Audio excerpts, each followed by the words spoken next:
आज भी मैंने कोरोना वायरस से उत्पन्न संक्रमण की गंभीर स्थिति की समीक्षा की। समीक्षा बैठक में उप मुख्यमंत्री श्री सुशील कुमार मोदी जी, स्वास्थ्य मंत्री श्री मंगल पांडे जी, जल संसाधन मंत्री श्री संजय कुमार झा जी तथा मुख्य सचिव श्री दीपक कुमार जी सहित वरीय अधिकारीगण उपस्थित थे। बैठक में लॉकडाउन के परिप्रेक्ष्य में लोगों को सहायता पैकेज देने के संबंध में कुछ निर्णय लिए गए। नंबर 1, सभी राशन कार्डधारी परिवारों को 1 माह का राशन मुफ्त में दिया जाएगा।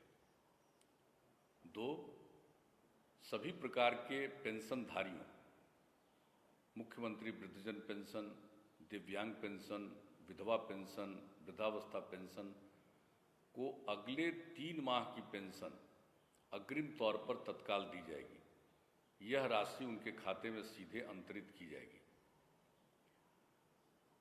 तीसरा, लॉकडाउन क्षेत्र के सभी नगर निकाय क्षेत्रों एवं प्रखंड मुख्यालय की पंचायत में अवस्थित सभी राशन कार्डधारी परिवारों को 1000 रुपये प्रति परिवार दिया जाएगा।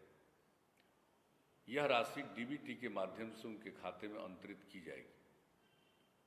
चौथा, पहली क्लास से लेकर 12वीं क्लास तक के सभी छात्र छात्राओं को देय छात्रवृत्ति 31 मार्च 2020 तक उनके खाते में दे दी जाएगी। सभी चिकित्सकों एवं स्वास्थ्य कर्मियों को 1 माह के मूल वेतन के समतुल्य प्रोत्साहन राशि दी जाएगी। मेरा अनुरोध है कि लॉकडाउन के संबंध में राज्य सरकार द्वारा दी जा रही सलाह का सब लोग अनुपालन करें, क्योंकि सबों के सहयोग से ही इस महामारी को निपटने में सफलता मिलेगी।